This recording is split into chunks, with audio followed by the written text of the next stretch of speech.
মালয়েশিয়ায় মাত্র 9 রিঙ্গিত দিয়ে কলা পাতায় আনলিমিটেড খেতে পারবেন এই রেস্টুরেন্টে। ঈদের দিন সারাদিন ঘোরাঘুরি করে রাত প্রায় 10টার দিকে আমরা গেছিলাম পেতালিং জায়াতে। আর ওখানে এই রেস্টুরেন্টে যাই, এই রেস্টুরেন্টটা রাত 10টায় বন্ধ করে। আমরা যখন ওখানে যাই তখন বাজে রাত 9টা বাজে 53 মিনিট। কয়েকজন খাচ্ছিল আর আমরা বাদে আরো এক বয়স্ক দম্পতি এসেছে। আমাদের সাথে বাচ্চারা আছে দেখে ওনারা আমাদেরকে খাবারটা বানিয়ে দিয়েছিল।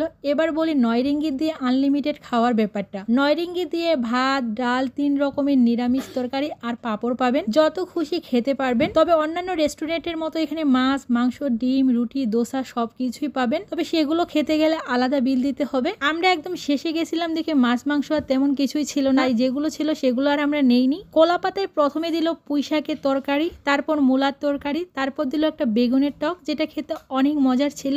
তারপরে দিয়েছিল অনেকগুলো পাঁপড়, একটা সবজি, ডাল। মূলাটা বাদে সবগুলো খাবার অনেক বেশি মজার ছিল। আর অনেক দিন পর আমরা কলা পাতায় খাচ্ছি। এই রেস্টুরেন্টটা পেতালিং জায়াতে, নাম শ্রী সিনু। এটা একটা তামিল রেস্টুরেন্ট।